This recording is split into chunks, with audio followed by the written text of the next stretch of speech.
Alors aujourd'hui c'est l'épisode 4 de notre série sur le marketing de soi. Après l'intention personnelle, je vous parle du SWOT personnel. C'est quoi le SWOT personnel? C'est tout simplement un outil qui va vous permettre de mieux analyser l'existant pour savoir si vous pouvez atteindre vos objectifs et donc ce que vous souhaitez faire dans quelques années.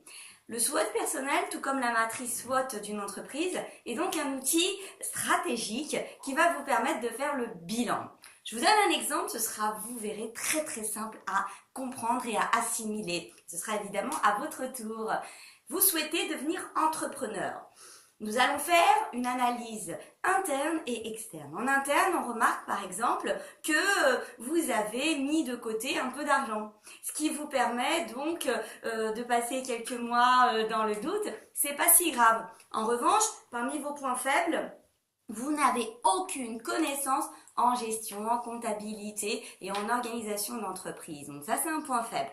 Dans les opportunités et les menaces de l'environnement qui vous entoure, dans tout ce qu'il y a autour de vous, on remarque qu'il y a certaines incitations de l'État à investir. Dans les menaces, c'est quand même la situation économique qui vous laisse un peu dans le doute. Face à cette situation, évidemment, c'est très simpliste ce que je vous propose et vous devrez être encore plus détaillé et vraiment plus sérieux, j'ai envie de dire, que moi.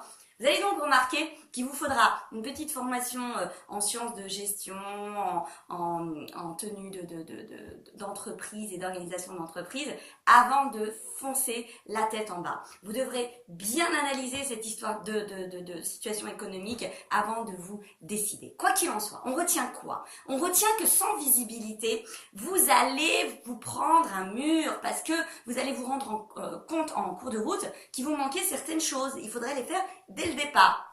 La matrice SWOT personnelle doit se faire à chaque changement dans votre vie ou dans l'environnement.